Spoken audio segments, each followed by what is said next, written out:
Bring me no more reports, let them fly all, till Burnham Wood removed to Dunsandane. I cannot taint with fear. What's the boy Malcolm? Was he not born of woman? The spirits that know all mortal consequences have pronounced me thus. Fear not, Macbeth. No man that's born of woman shall ever have power upon thee. The devil damn thee black, thou cream-faced loon! Where godst thou that goose look? There's 10,000. Geese, villain? Soldiers, sir. What soldiers weigh face? English force, so please you. Take thy face hence. Satan, I am sick at heart. When I behold Satan, I say, this push will cheer me ever or deceit me now. I have lived long enough. My way of life has fallen into the sere, the yellow leaf. And that which should accompany old age is honor, love, obedience, old age. I have not much to have look, but in their stead, curses not loud but deep, mouth honor, breath which the poor heart would fain deny. Satan! What is your gracious pleasure? What news more? All is confirmed, my lord, which was reported. I'll fight till the flesh from my bones be hacked. Give me mine armor. 'Tis not needed yet. I'll put it on, send out the horses, skir the country rounds, hang anyone that speaks of fear. Give me mine armor.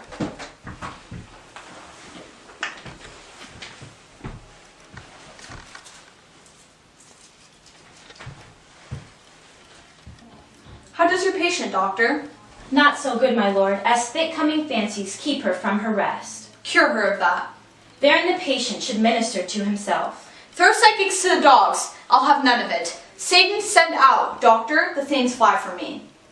Aye, my good lord, your royal preparation makes us hear something. Bring it after me. I will not be afraid of death and bane, till Burnham Forest come to Dunsandane. As I from Dunsandane, away and clear, prophet again should hardly draw me near.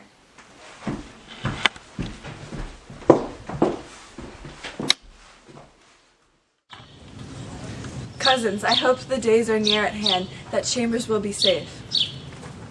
The time approaches that will with due decision make us know what we shall say we have and what we owe. Thoughts speculative, their unsure hopes relate, but those issues do arbitrate, towards which advance the war.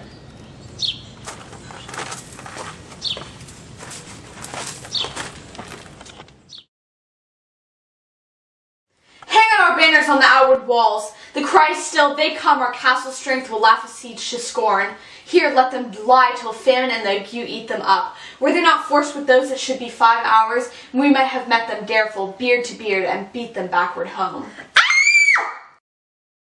What is that noise? Wherefore was that cry? The queen, my lord, is dead. She should have died hereafter. There would have been a time for such a word.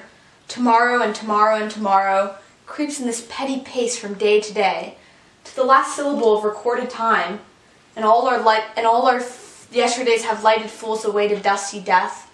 Out, brief candle. Life's but a walking shadow, a poor player that struts and frets his hour upon the stage until he is heard no more.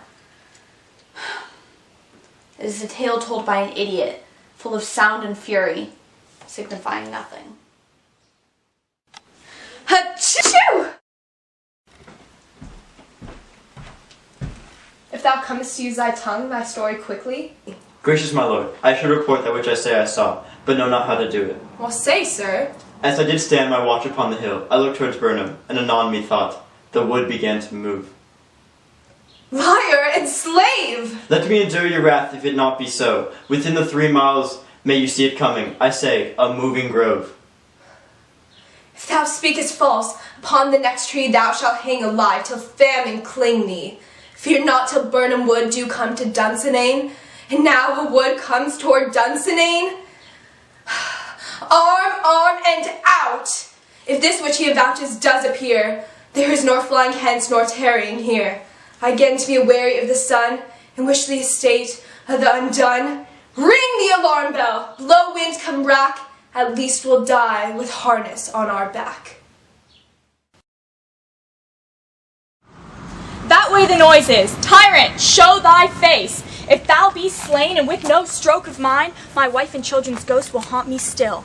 I cannot strike at wretched kerns whose arms are hired to bear their staves. Either thou, Macbeth, or else my sword with an unbattered edge I sheathe again undeeded. There thou shouldest be. By this great clatter one of greatest notes seems brooded.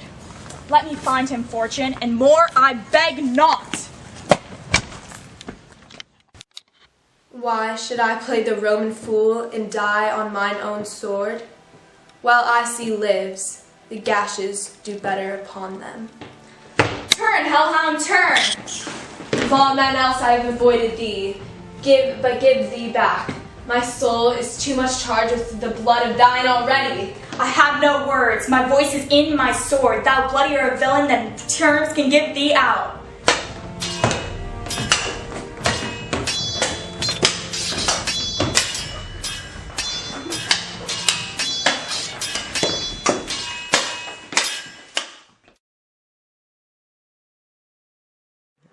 Thou losest labor, as easy mayest thee in treacherous air, with thy keen sword impress as make me bleed. Let fall thy blade on vulnerable crest, for I bear a charmed life, which must not yield to one of woman born.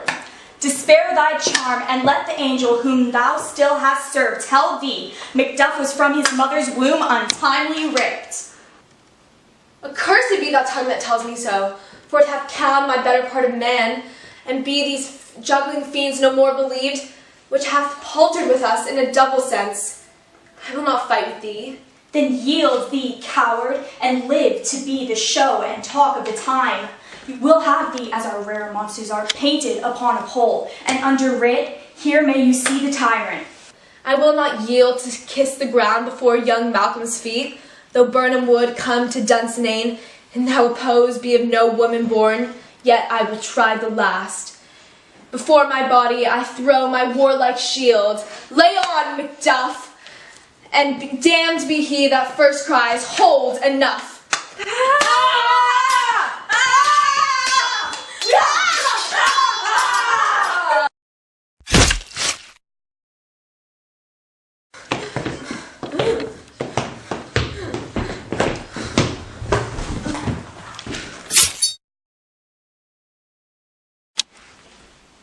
Hail, King, for so thou art. Behold where stands the usurper's cursed head. The time is free. I see thee compassed with thy kingdom's pearl, that speak my salutations in their minds, whose voices I desire aloud with mine. Hail, King of Scotland. Hail, King of Scotland! We shall not spend a large expense of time before we reckon with your several loves, and make us even with you, my thanes and kinsmen, henceforth be earls. The first that ever Scotland in such an honour named. What's more to do, which would be planted newly with the time, as calling home our exiled friends abroad, that fled the snares of watchful tyranny, producing forth the cruel ministers of this dead butcher and his fiend-like queen, who is to thought by self and violent hands took of her life. This and what needful else that calls upon us by the grace of grace, we perform in measure, time, and place. So thanks to all at once, and to each one whom we invite to see us crowned at Scone.